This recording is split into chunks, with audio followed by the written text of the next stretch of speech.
नमस्कार, आप देख रहे हैं मथुरा न्यूज़ 24 और मैं हूं आपके साथ आकांक्षा शर्मा। चलिए रुक करते हैं खबरों की ओर। देश भर में जहां किसान बिल को लेकर विरोध प्रदर्शन हो रहे हैं, तो वहीं सहारनपुर पहुंचे बीजेपी के राष्ट्रीय महामंत्री अरुण सिंह ने पत्रकारों से वार्ता कर संसद में पास हुए किसान बिल को लेकर जानकारी दी, जिसमें अरुण सिंह ने कहा कि कुछ दिन पहले संसद में पास हुए किसान बिल, जिसमें प्रधानमंत्री नरेंद्र मोदी ने किसानों की आय को दोगुना किस तरीके से किया जा सके, उसको देखते हुए बिल को पास किया गया है। लेकिन विपक्ष पार्टी के लोग किसानों को भड़काने में लगे हुए हैं।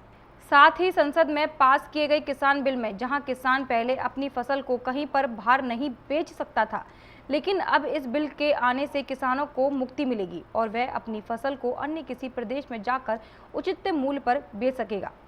वहीं बीजेपी के राष्ट्रीय महामंत्री अरुण सिंह ने कहा कि जिस तरीके से विपक्ष के लोग भ्रम फैला रहे हैं कि एमएसपी नहीं रहेगी, लेकिन एमएसपी थी और है और आगे भी रहेगी। कृषि सुधार अधिनियम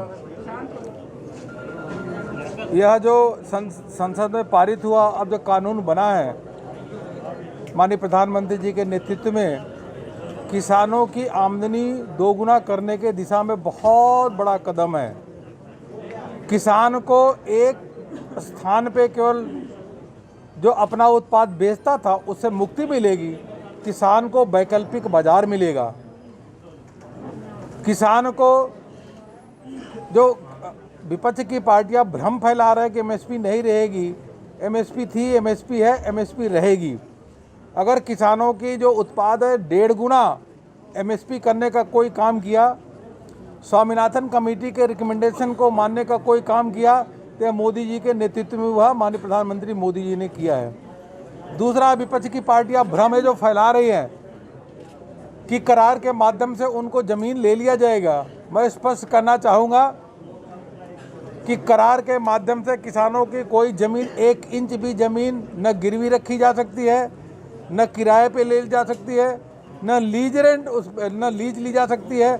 वह करार टूटने पे भी ज़मीन कोई छू नहीं सकता, यह अधिनियम में है।